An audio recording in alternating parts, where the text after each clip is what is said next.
This is another one of my favorite, like, I love the Bible. I can't believe how it all fits together. So here's what's awesome here, okay? So you go back to the garden, and what do they lose? What they lose in the garden is access to the face of the Father. In the garden, they walk with him as in the cool of the day, side by side as a friend. We lose the face of the Father because sin separates, okay? So then you fast forward to Moses. This is going to be really important. It's all going to tie together. Moses, the Bible says, is the only guy who talked face to face with God, quote, as with a friend. But we know that language is mitigated because Moses actually has this moment where he's like with God. He just almost like blurts out like, show me your glory. And you guys remember what God says to him. He's like, man, there's a lot of things I can do for you, Mo.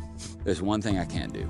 I can't show you my face. And he says, because no man shall see my face and live. And it's one of my favorite passages of the whole Old Testament. If you remember what he does, that's when God takes Moses and he sticks him literally in his hand, puts him in the cleft of a rock, covers him with his hand. The Hebrew literally says that God turns his back to Moses and causes his, quote, hind parts to pass in front of Moses.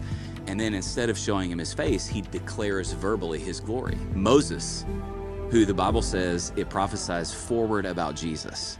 It says when Moses dies, it's prophesied someday there will come again a prophet like me, Moses says, who speaks with God face to face as a man with a friend. But remember, Moses was not allowed two things in his life. He was not allowed to see God's face, and because of Moses' disobedience, he struck the rock instead of speaking to it.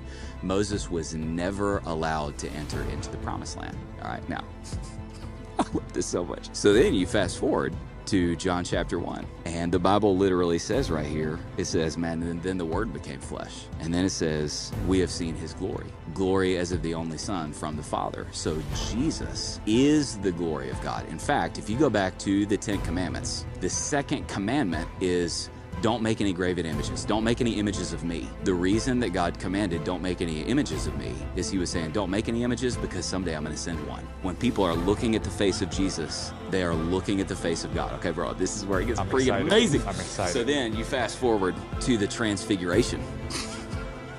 All right, so Jesus goes up on the mountain.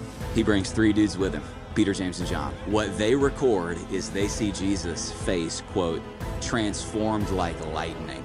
And they see the glory of God in the face of Jesus Christ. And then 2 dudes appear on the top of the mountain. By the way, the mountain was Mount Hermon, which is inside the promised land. The 2 dudes who see the glory of God in the face of Jesus Christ are Moses and Elijah. Yeah. And so thousands of years later, after Moses was denied 2 things. Moses, I'm real sorry. You can't see my face and you can't go into the promised land. And then in Jesus, Moses is on that mountain and he's 2 things. He's seeing the face of God in the glory of Jesus Christ. And guess where he is? He's in the promised land. Well, oh man. It's amazing, bro. The Bible is amazing.